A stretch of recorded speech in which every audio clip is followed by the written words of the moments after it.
What's going on, everybody? Hope you're doing well. Today is the first in a multi-part series of videos talking about the deep desert.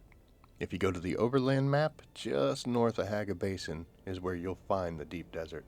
And this is an area that you go in order to get tier 6 materials such as plastanium and large amounts of spice melange. If you intend to make tier 6 gear, whether it's weapons, armor, or any of the vehicles, you're going to need some specialty materials, but you're going to definitely need a large quantity of melange, and you're going to be able to make plastanium ingots. So the deep desert is the place to go. You could buy some on the open market if people are selling it, and sometimes you get it as rewards from the overland maps missions, but not in the quantities that you're going to need. So you're definitely going to have to take a trip or 2 or 10 out to the deep desert. Same thing goes for melange. While Hagga Basin does have these small bursts, and that's enough to get you by. If you're going to do some serious production, you're really not going to be able to survive just on what you see and what's given to you here in Hagga Basin. But one does not simply walk into the deep desert. Technically, one doesn't fly into the deep desert. It's a dangerous place where bad things can happen if you're not prepared and you're not careful. So in this series, I'm going to talk about when you're taking your first steps into the deep desert, how you want to approach it, what you need to prepare for, what you should bring along, and hopefully some helpful hints as to how to make this less painful and as quick as possible.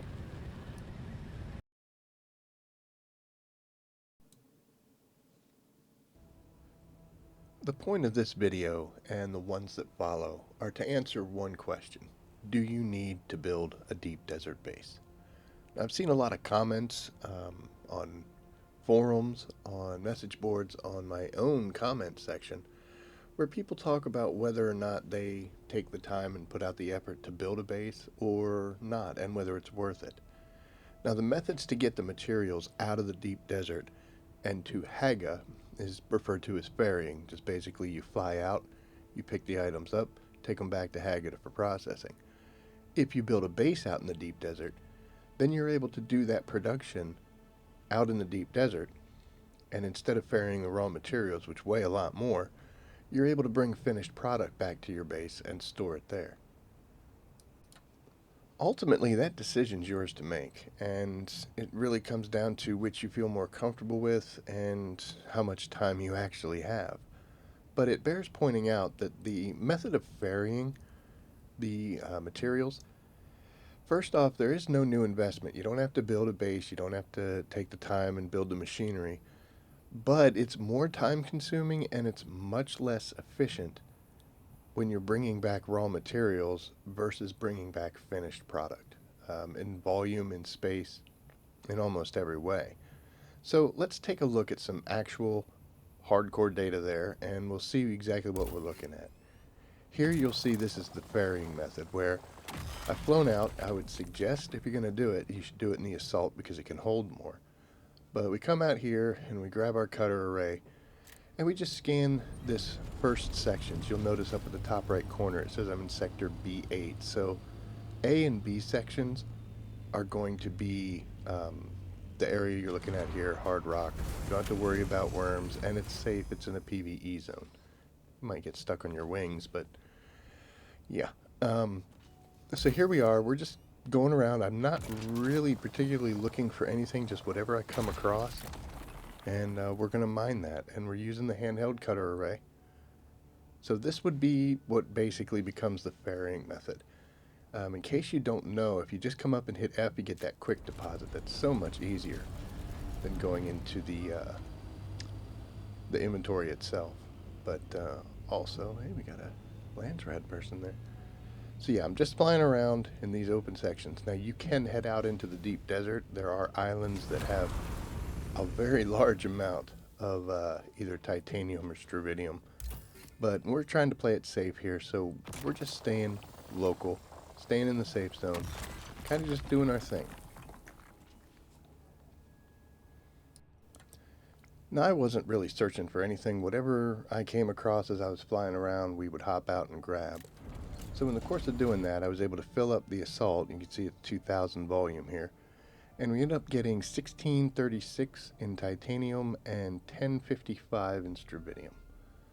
So we flew back to Hagga, and we're going to go ahead and process this. The strontium mass you have to put into the chemical refinery, 1055 divided by 3 means we were able to get 351 strontium fibers. Over in the ore refinery, turn it on first, we're going to combine that with 1 strontium fiber for every 4 titanium, ends up giving us 351 ingots because we ran out of fibers. Let's just say 400 to make it nice and round. Now, if you're going to transit finished product out of the deep desert, we can bring 2,000 ingots in the same amount of space. So it's 5 times as much if you refine it out in the deep desert.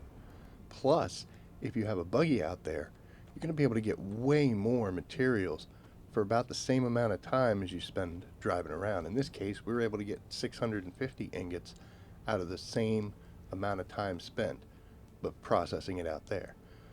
Like I said though, you just don't go out into the deep desert. So let's take a look at some of the preparation work that you're going to need to make.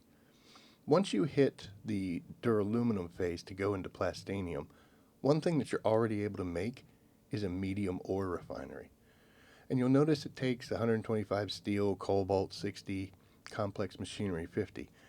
It bears mentioning that out in the deep desert, you're able to build a machine for half of the component cost that it would normally cost in Hagga.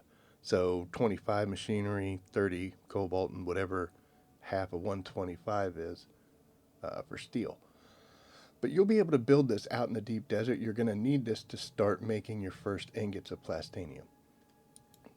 Now, while you should already have the ore refinery from the aluminum phase, a new product you're going to want to make in the plastanium section is called a medium chemical refinery. It's kind of weird because it says plastanium product, but it actually requires duraluminum to make. So this is something you can make without getting any kind of plastanium beforehand. Again, make sure you have all these things. It does take a little bit of spice melange, but these 2 machines are what you're going to be required to have, and make sure that you've researched before you head out into the deep desert for the first time, so that you can definitely make the ingots out there instead of having to bring them back all the way to Hagga. I don't know if that's a mistake or if they're going to change that, but hey, we'll run with it. Now, once you've got those 2 machines built, the next thing you're going to want to focus on is some kind of storage container. In this case, we'll go ahead and just use the regular storage container. In the plastanium section, we'll get a bigger one, but this one will do for now. You're going to want to bring enough materials to make 3 or 4 of these guys. And in the same aspect of storage, water containers are considered storage units. If you can make the large water cistern, that's the better way to go. The reason I say that, and it doesn't really apply, but I'll explain. You can hold 100,000 water in a large water cistern, and it basically takes up 1 spot on the floor. A medium cistern can do 25,000 water, but you can put 4 of them on a single tile on the floor. So technically it's a wash. You're going to get the same amount of water capacity in the same amount of floor space. The difference, though, is when you build a subfeed console, you're limited by the number of storage pieces you can put down inside that base, and water storage is also storage. So for future reference, you're not going to have as much space, especially if you're building a much larger base back in Hagga or a larger base out in the deep desert. So if you can, the larger water tanks, even though they require those pumps, are the better way to go. If at first you can't build the large one, enough mediums will take the same thing. So once you've built place for the water to go, you need to start collecting it. I'm a big fan of the wind traps. If you already have the large unlocked, great. Bring enough materials to make 2 or 3 of those. If you can't, you can go ahead and use the smaller wind trap. Either way, they're going to work. But also you have to remember that they require filters to sift the dirt and sand out of the air in order to get the moisture. So you're also going to have to build some filters and bring them along. Whether you can make the advanced ones that last for like 24 hours, or if you're on the standard ones that have a much shorter time, doesn't matter. I mean, they're both technically doing the same thing. But wind traps are nice because you stick them up on the roof, and they just turn on and they run.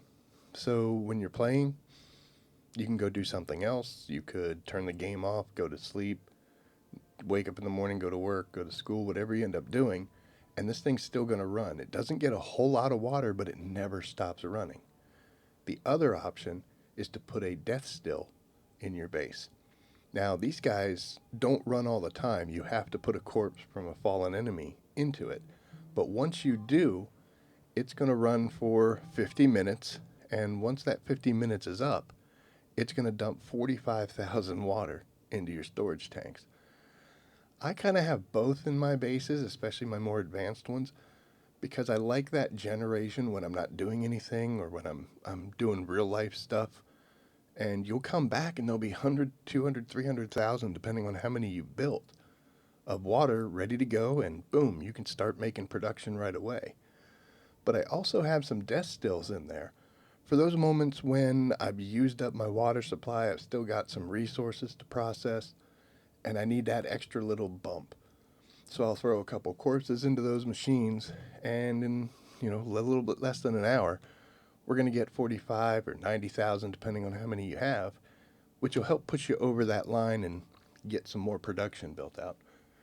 Another option you have as far as water is you can take leader johns from your base in Hagga, fill them up, and fly them out back and forth. If you're going to be making several trips back into your main area, go ahead and bring some leader johns with you. When you get to your main base, which most likely is going to have a decent amount of water, you can go ahead and fill them up, and then when you head back out to the deep desert, you just run up to one of your cisterns and empty the containers into it, and that's also a good boost for water. You're going to find that you're going to need a lot of water to do this. Now, once you've got all your machinery built, you got to power this stuff. You can use the regular little generators, but they only make 75, and some of these units require a lot of power. They'll use 150 or 300, 350, etc. I like to use several of these wind turbines. You have to bring along some of that industrial grade lubricant. But again, same thing, you stick it up on the roof, you fill it up with the lubricant, and then you just walk away. And for one space on the floor, you're getting 350 power generated. If you're using the regular generators for the 75 scrap, that's not even 75 scrap, it makes 75 power. You're going to need a ton of those, which means they're going to be everywhere all along the floor. Might run out of space. So go ahead and make sure you've researched this as well. Now that's it for this video. In the next one, we're actually going to head out to the deep desert and build a base. And I'll show you here a little preview. This is what I'm bringing along with me. I'm going to show you what kind of base we can build and what we're going to use it for once we get out there. So keep an eye out for that. Give me a couple days. I'll have that out if you're watching this when it is published. Otherwise, give me a few days and we'll have part 2 coming out real soon. Thanks for watching, and as always, I will see you out there. Take care.